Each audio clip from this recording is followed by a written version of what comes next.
I have so many things I want to say, so what I'm going to do is read. I'm going to keep myself focused on the notes that I've written, because otherwise I'm going to go off topic and run out of time. Many of the slides speak for themselves, so I'm going to go slowly through those. This is Joe in 1930s. Can you talk a little louder, please? Sure. The microphone is not working. Speak into the mic. The microphone is not on. 1930s in Buffalo. And this is me in the 1940s and looking back. And this is Joe with his brothers in Buffalo. Joe gave one interview in his life to Michael Smith in 1965. And I'm going to quote Joe from time to time because he can explain himself better than I can. Michael asked Joe, "Why did you come to New York City?" Joe said, "I've been thinking about it forever. The opportunity arose because 4 friends of mine were running away from home, and 2 of them had some money. I had to make a decision within 2 hours. It was snowing. My mother was visiting a neighbor, and she came home calling me as I was leaving the house. I had this little bag, and I ran into the street and jumped into a passing car. I heard my mother calling, and I said, 'I'll be back soon. There's a note on the kitchen table.'" And this is Joe speaking.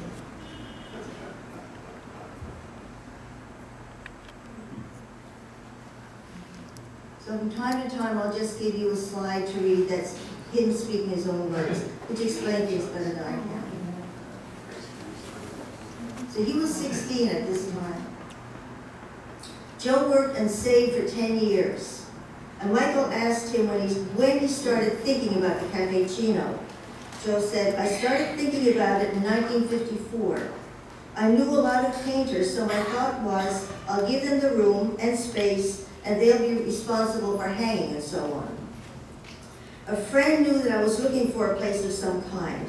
He called me one day and he said, 'I just walked down Cornelia Street, and hanging on this piece of manila rope is a sign saying for rent.' And I said, 'What does it look like?' And he said, 'It looks like an old storefront studio.' Ed, his friend, was in conversation with Josie, the landlady, who was hanging out the window. His friend said, 'This is Mrs. Lima.' And Joe said, 'Oh, you're Italian?' And she says, 'Yes, what are you?' He said, 'I'm Sicilian.' And she said, 'Well, I don't even have to come down. I'll throw down the keys.' So he said, 'We went in and viewed the rooms. I turned around and said, "This is the room." I had no idea what to do with it.' So he knew. So 1959, there were poetry readings, play readings, and art exhibits. The very first show ever done was A Christmas Memory by Truman Capote. And he said, we sat there all that night and wept. I've never done this before in my life. The very first ad, it was a poetry reading. At that point, they were only doing things on Sundays, and it was at 4 and 8:30. Fly Spray, the first original play by James Howard, Joe Davies. And this is the poster for Fly Spray, which is in the archives at Lincoln Center, and it's actually an exquisite piece of artwork.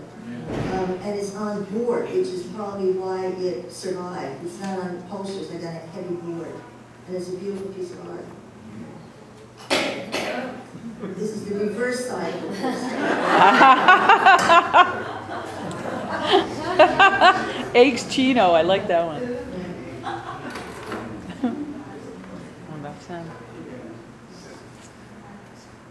There are chimes there on the right-hand side. There was a wall of bells and chimes and plastic roses and butterflies and all kinds of little sparkly things that Joe would run his hand across before each show began and say, "It's magic time." And then the show would begin. 1961. I'm just going to go through things. This is the staff.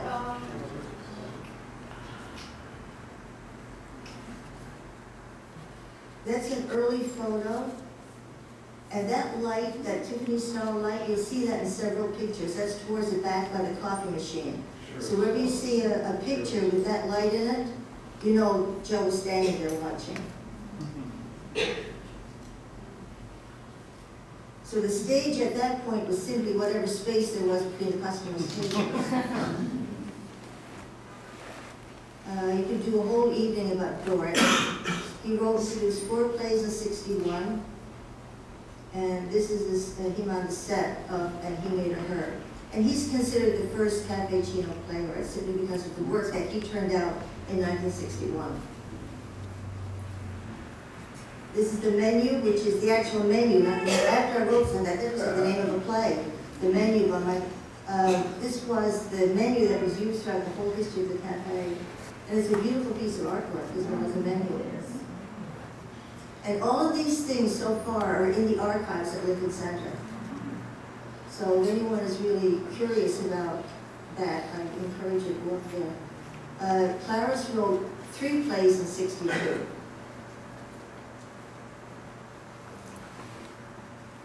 Nothing exists for this production, unfortunately.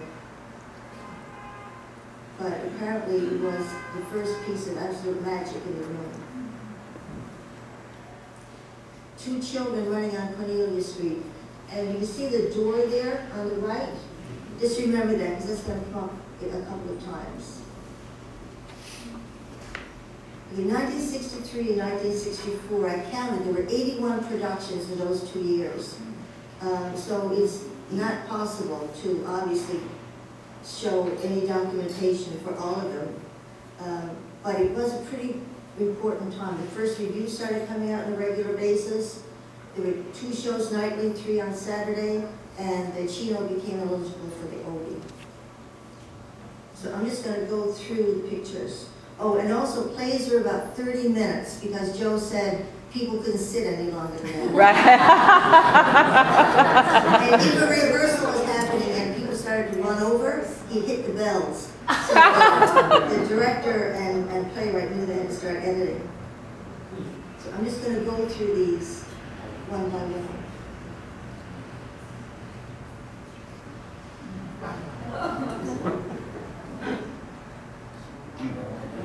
Wow.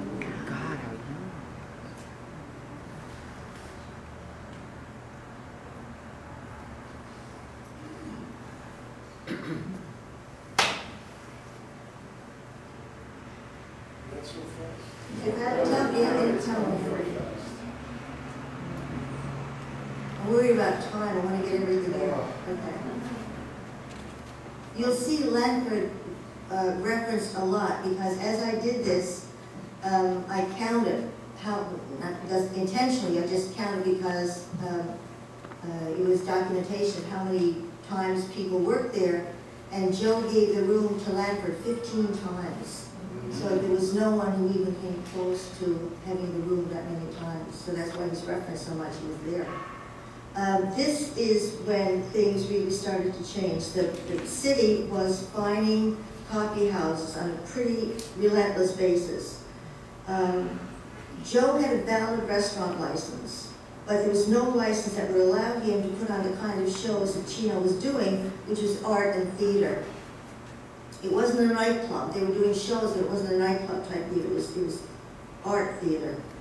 In order to get a cabaret license, you had to first get a liquor license and sell liquor. And he said he had no desire to get involved in that world. He wanted to have a cafe and give the room to playwrights and artists. Coffee house owners in the West Village were being fined on a regular basis because they wouldn't serve liquor. They were forced to go into court and pay relentless fines rather than change their mode of operation. And the fines were $250, but by today's standards, that was about $2,000. Oh, yeah. So if you got 2 fines a month, you know, that could put you out of business. So this is continuing on with 63, 64.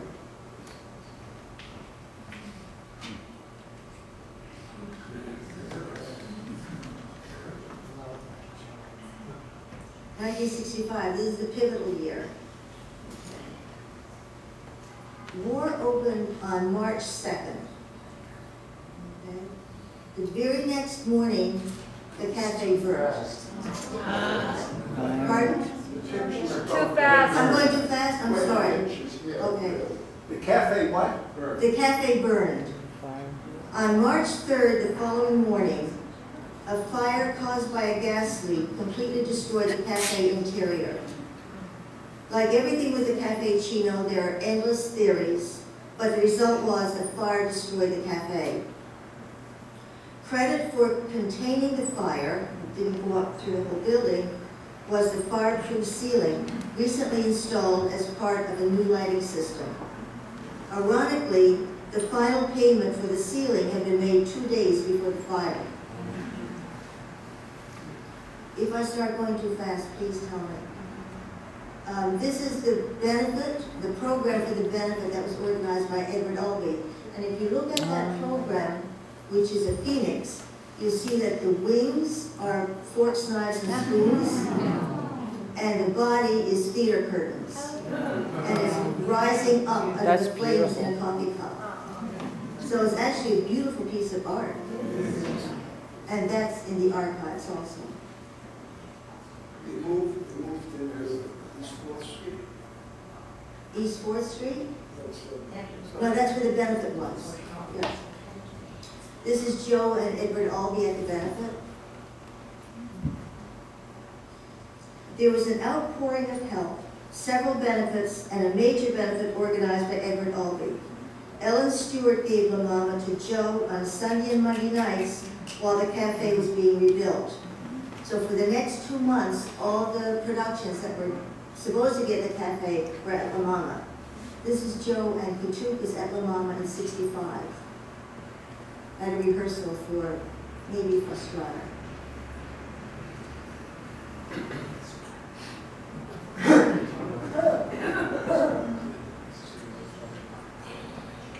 And I'm trying to go slower.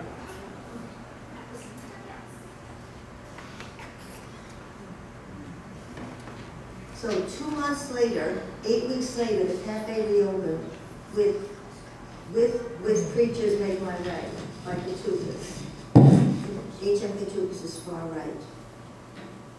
We haven't identified the other 3 people, but we're working on it. And this is a picture of the cafe exterior and what it looked like. The playwright's poster was on the outside of the cafe very often. So then we go into the shows that were scheduled for '65.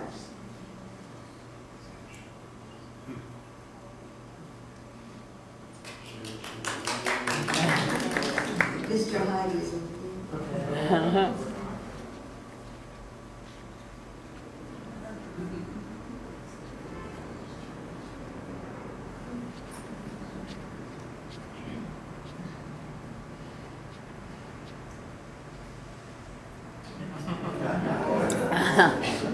This is the cast. There's your mama.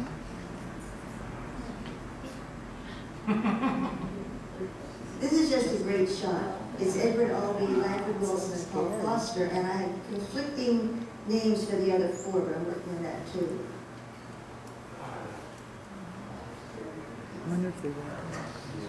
And this is just shots of Joe. If you wanted to do business with Joe or talk about anything, you stood by the coffee machine. Yeah. You stood by the kitchen counter. That was where all the business transpired.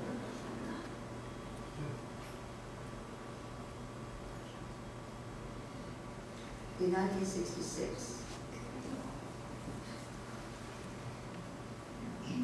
And I'm not going to talk about individuals in these photographs, like I said, because I'll just get completely off schedule and talk about someone for 20 minutes.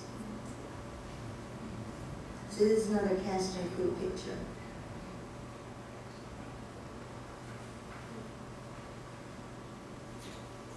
And then we had Dames at Sea. Oh yeah, that was the most famous one. Which was the highlight of the cafe and probably the highlight of Off-Off-Broadway in 1966 because there was Caffé Cino and La Mama. That was pretty much it. Bob Daughter's brilliant direction.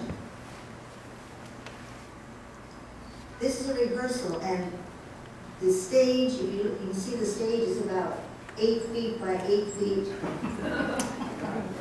And Bob Dada put mirrors on the wall so it looked twice as big. And this is me and Joe, I'm making stars. He wanted stars everywhere. There's stars painted on the wall there by the kitchen. And there's Bernadette and stars and flags on the set. And I made him an apron with leftover stars. And he wore it to the Ogies that year. And this is the program for games, which is just a hand-sketched flyer. I think Kenny Burgess did this, I'm not sure. There's no name, but it looks like this drawing. And Bernadette and David Christmas. And then the year goes on.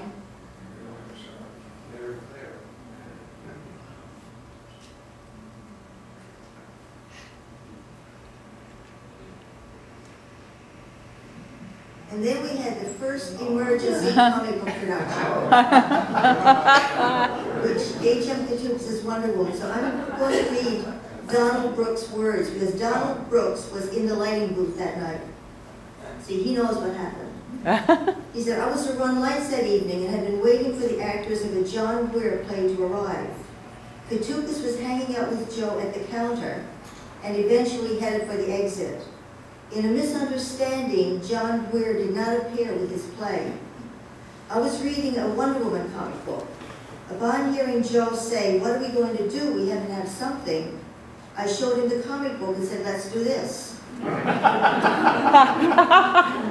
Joe immediately brightened and sent Robert Patrick out for more copies at Lamston's 2 blocks away. I suggested that Katukas, who just left the building, play Wonder Woman. He was chased down Cornelia Street by Charles Stanley, brought back, given a headband, and the show went up on time.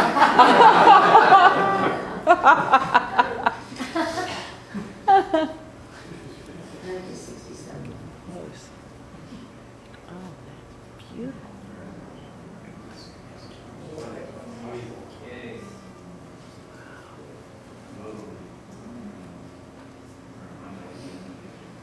Too fast. It's all right. Too fast.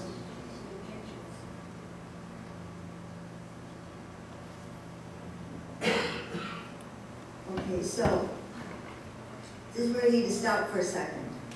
And I want to say, I wish there was a fast, tidy, easy way to explain what was happening at this point, but there really isn't. In 1966, the fines to the cafe were unrelenting, and the money problems were unrelenting. Dames at Sea, which had been the pinnacle of the cafe, was whisked away by Off-Broadway producers, which was fine, you wanted to move up, you know. But Joe and Bob Dada were never really given credit for its creation, which was really like a blow to the spirit. In January of 1967, which is the year we're in, Joe's lover was accidentally electrocuted in an accident upstate. Drug sellers entered the room on a regular basis and offered drugs like they were candy. So the money problems, the fines, the blow to the spirit, his lover's accident with being electrocuted, Joe lost his mind and took his own life. So it wasn't just one thing, it was 1,000 things that were going on at that point.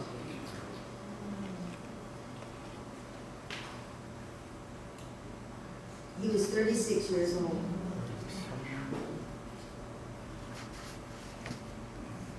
He accomplished a lot. So he had the schedule in place. And the next show scheduled was Clown by Clarice Nelson. No one knew what to do except to keep going, right? And a small group of us did, with Charles Stanley really assuming most of the responsibility. There was some sort of stationery store at the corner of 4th Street and Cornelia. I don't know if anyone remembers that or not. Yes, yes. Do you remember that? I do. I want to talk to you afterwards. Okay. There was a stationery store there with a notary in it, right? And Michael Smith and four of us went in there And the Caffé Cino was signed over to us, basically, that we would take care of it. I don't know how legal that was, but that's what we did. And probably at that time it was legal. I don't know. I don't think you could do it today. But it was probably fine, and we said that we would take over the cafe and do whatever needed to be done and keep the schedule going, because the schedule was in place at that point. No one knew how to work the coffee machine, so the first few days, all the drinks were cold. No one knew how to make hot coffee. The next show Joe had scheduled was Clown. It was a beautiful, outrageous fantasy about a small child in a corrupt universe. It was visually breathtakingly beautiful.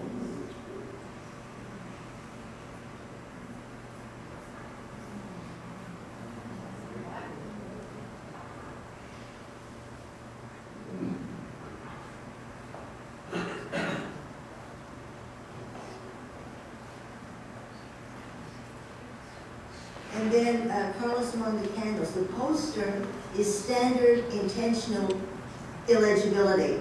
Because as the police kept harassing more and more, the posters became more difficult to read. It was all we could do was to keep things illegible. So you knew how to read it if you were a Cino person. You could read it upside down and words broken in half and things covered in tin foil and gel, but the information was there. So I'm just going to go through pictures now.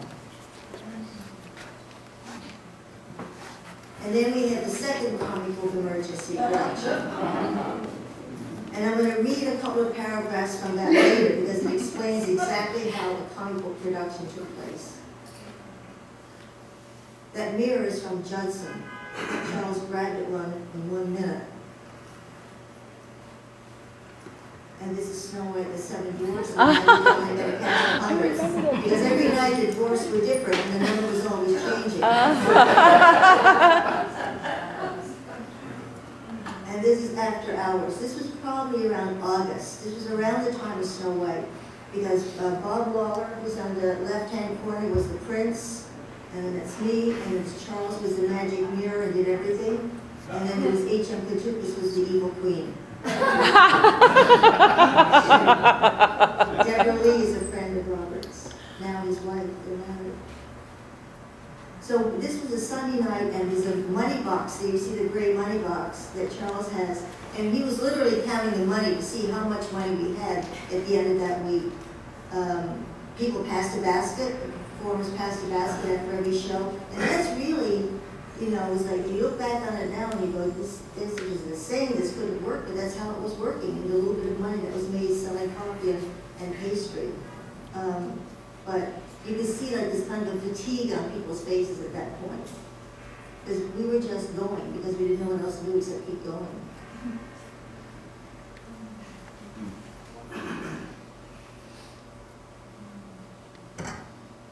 So this, I'm going to let Michael's words speak for themselves. He took over with Wolfgang Zuckerman.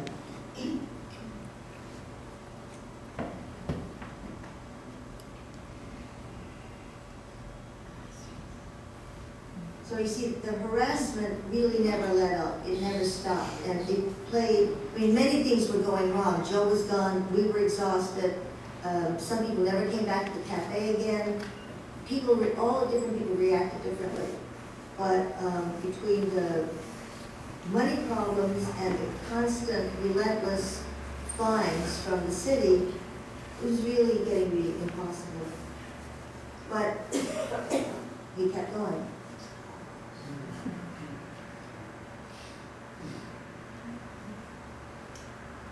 And this is Michael.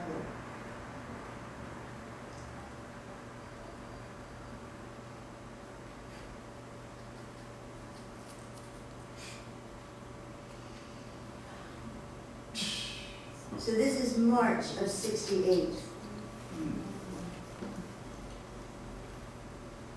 And this is Monuments. And this is all, I just found this actually about 2 weeks ago. I couldn't find anything on monuments, and I contacted Lincoln Center, and they looked and they found the original program and photographs. So this is brand new.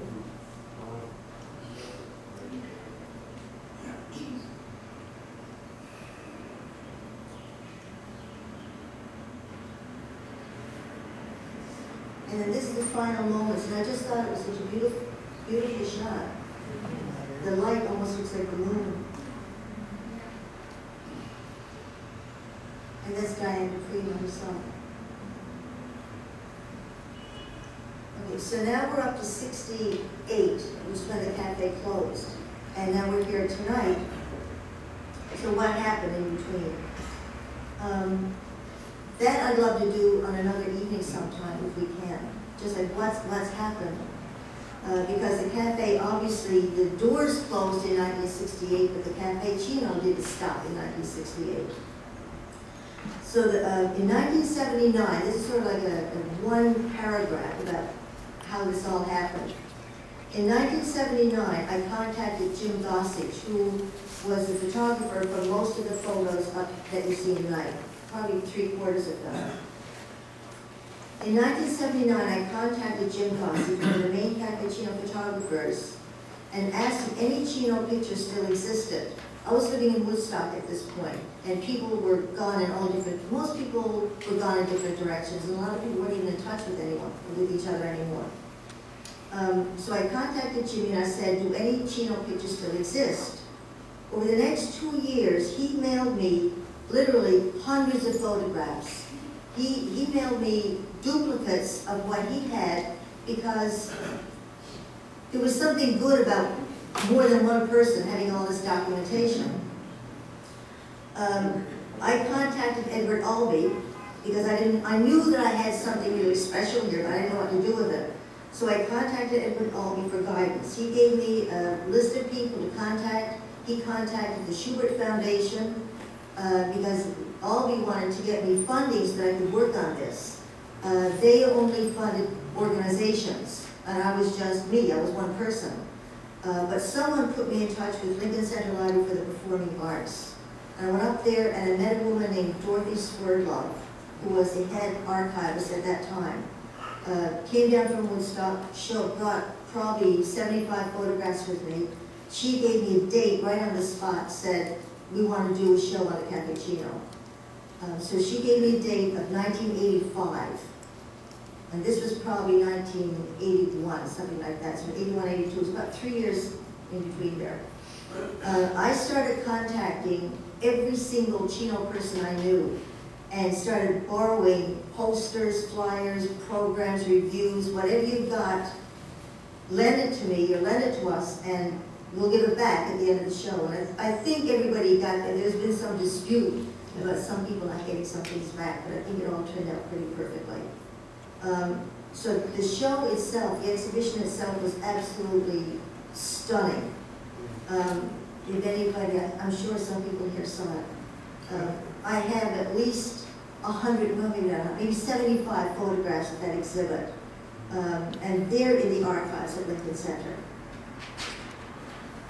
So in conjunction with Jimmy Gossage and the Library for the Performing Arts and their staff, Richard Buck and I co-curated the 1985 Caffé Cino exhibition.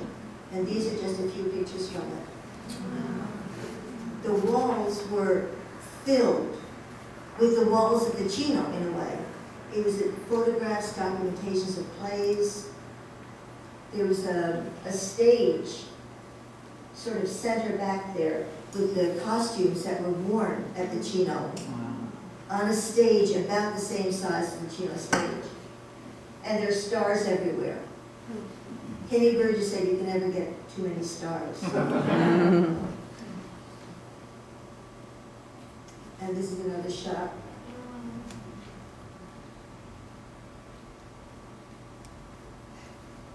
And remember I said the door, those two little children running past the door way back? That's the door. Someone had, I think it was Ken Burgess, took the door. A lot of us took things when the Cino closed. I took a teapot and a cup. I think people just didn't want to leave it all there. So Kenny took the drawer, and it was in a glass case up at Lincoln Center. And you can see a beige rectangle there in the middle. There was a sign that, and the sign is at Lincoln Center. Kenny must have saved it. It's a little wooden sign in black felt pencil saying, "Do not enter, the room is full." So when the room was full, it was just like this little wooden sign hung on the door. And that was in the glass case. And this is the cafe kitchen recreated by Ken Burgess and Donald Brooks. And it was actually quite beautiful, with pictures from the walls of the cafe. Actually, literal pictures. And there's you see a fan there in the center, just a regular old fan. There were chimes and bells and butterflies and all kinds of things hanging from the ceiling at Lincoln Center, just like the Cino, and the fan was on a very, very low rate, so these little bells would tinkle all through the exhibition. And this is a poster for the 85 exhibit. And every couple of years, the Performing Arts Library does an exhibition of their favorite posters over the years. And the Cino poster is always in one of their favorite poster collections. So this was 2010. So it's still going on since 1968. This is 2010. I want to thank these people for their photographic work.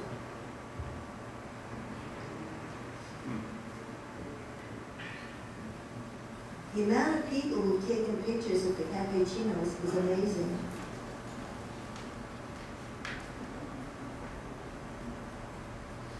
Milton Wyatt is the father of one of those little children in the running down Cornelia Street. I think that's correct. I know the pictures from him. And this is the plaque.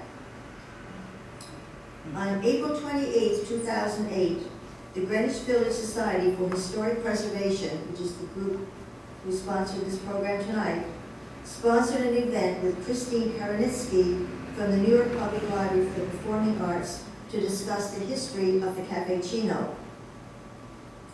A proclamation from the City of New York was also read that night and read by John Boyer. That same day, a bronze plaque arranged for by Robert Patrick was unveiled and installed at 31 Cornelia Street on the outside of the building. The plaque reads, "On this site, in the Caffè Cino, 1958 to 1968, artists brought theater into the modern era, creating Off-Off-Broadway and forever altering the performing arts worldwide." So that's a tiny, tiny slice of the cafe. What I want to do is read just three excerpts, a couple of paragraphs of each one. There are many, many books coming out now about the Caffè Cino, about Off-Off-Broadway, about the 60s. There's a huge interest, which is good, and there's a huge interest in the Caffè Cino itself. H.M. Harry Katukas was one of the playwrights from the cafe. That's a whole evening on itself also. But when he passed away in 2009, Michael Smith, who's also a playwright and one of the main critics for the Village Voice at that time, and put Off-Off-Broadway on the map in a way through his reviews, he and I decided that we should put a book together about Katukas, because very little had been written about him, and he was an important person to document. So between the two of us, we got in touch with many people, asked them to contribute their memories, if they wanted to, about their work with Harry, their association with him, their friendship, memories of Harry Katukas. And that's what the book is down there, one of the books. So this is from Yoko Ono. She said, "Harry and I met in a very strange situation. This was the 60s. I was living in the apartment next to his. I had a terrible argument with my then partner, who banged the door and left the apartment. Silence. Then I heard somebody knocking on the door very quietly. That was Harry. He invited me for tea at his apartment. He made tea, never mentioning what he obviously heard through the paper-thin wall. He was very considerate. I had never forgotten that afternoon and how sweet Harry was. And what's amazing about this is that a lot of things have happened to that person, Yoko Ono. She had a lot of memories in her life. But she remembered this memory from the mid-60s because of something that Harry did with a cup of tea. But that's the way it was with a lot of Cino people. They sort of instilled very special memories that stay with you. This is from the comic book moment, Snow White moment. And I'm just going to read, this is from the first book that I wrote called The Queen of Peace Room. And I write a very long chapter about the cafe in that book. In August, the dancer and writer Charles Stanley, who became the strength behind everyone, came flying out the cafe door as I slowly walked up Cornelia, said the night's performance had canceled, that we were doing the comic book Snow White instead, and I was in it. If the show really canceled at the cafe, we improvised with high comic book drama. I asked him what part he wanted me to play as we ran, and held onto his hand as he took very long strides. Snow White, he said, as we ran through the middle of the street. My entire life flashed before my eyes, past, present, and future. This was like live from the Met, except it was live from the Cino. I felt as if I'd gone into orbit. I found her, he said, as we ran, still holding hands through a packed cafe. In the tiny dressing room, the playwright H.M. Harry Katukas was in costume and makeup as the evil stepmother. Penny Burgess, as all the forest creatures, was a walking collage of fur pieces, feathers, twinkle lights, and pictures from National Geographic. The playwright Robert Patrick was ready as Doc, and the entire haunted forest with large plastic ferns from Lamston's, and his incredible determination. The playwright David Starkweather was sneezing with a box of Kleenex tissue. People were ready as grumpy and dopey. The prince was handsome. The royal huntsman had just returned from Far Island, was suffering a heavy sunburn and could only wear the top half of his costume. Charles was the magic mirror and did everything else as well. Lights, sound, direction. All this had been put into place in a matter of hours, minutes. I entered the comic book as one would enter a building. In the fleeing through the forest scene on the tiny wooden stage, Robert Patrick, hiding behind a piece of white curtain, waved plastic ferns in my face with complete and utter franticness, as if he himself were being chased by demons. Charles created a lightning storm that fell over the entire room, accompanied by a blaring aria, and I raced from one end of the 8-foot stage to the other, back and forth and back and forth and back and forth, until I collapsed, exhausted, to the floor. 14 times a week for 2 weeks. And every night, Kenny, as the forest creatures, knelt beside me as I moved silently and slowly with my right hand, imaginary branches, so I could see the imaginary house in the imaginary clearing. Every performance, the dwarfs were different, and the number was always changing. Over 200 people were dwarfs. I counted. In the death to the evil stepmother scene, the dwarfs threw Italian pastries at Harry. This is true. Grabbing them from the silver tray and firing cannolis, rum fluffs, and Napoleons as if they were grenades. I have no idea if this was planned or impromptu, but H.M. Katukas, the evil stepmother of Snow White, swooned under a mountain of whipped cream and pastry. And this is the last one. This is the third. This is the book that just came out. I will probably always write about the Caffé Cino just because it was such an integral part of my life. And there are really going to be 3 books in this series. 2 are complete, and the third one I'm just beginning to write, and that's going to be about the 60s. So I'll cover a lot of ground about the Cino in that one. and this is from Street Angel. And this is in the 60s, right around, this is 1966 actually, right around the height of the cafe. I make anti-war signs, write anti-war poems, and read with desperate poets. March in protest in the middle of streets. There's fighting in every neighborhood, not just in North and South Vietnam. I wear daisies and peace signs. Read letters my mother is sending about superstition and symbols. Read letters my father is sending. Your mother is worrying all the time. I attend meetings about swatches of fabric in furniture showrooms. I was working in a furniture showroom at this point. There are 8 sides to my brain. I meet the most gentle and magical people I've ever met in my life at a small cafe theater, and they outweigh every transgression I've ever encountered. Friendship, creativity, a safe place to be. Shirley Temple, Gene Autry, Christmas carols, opera. Underground, overground, beyond description, and without restrictions. Twinkle lights, candles, cappuccinos, and trust. A pool of white light and a tiny stage opens up like a chakra. World of the Caffé Cino. Oh, that's like...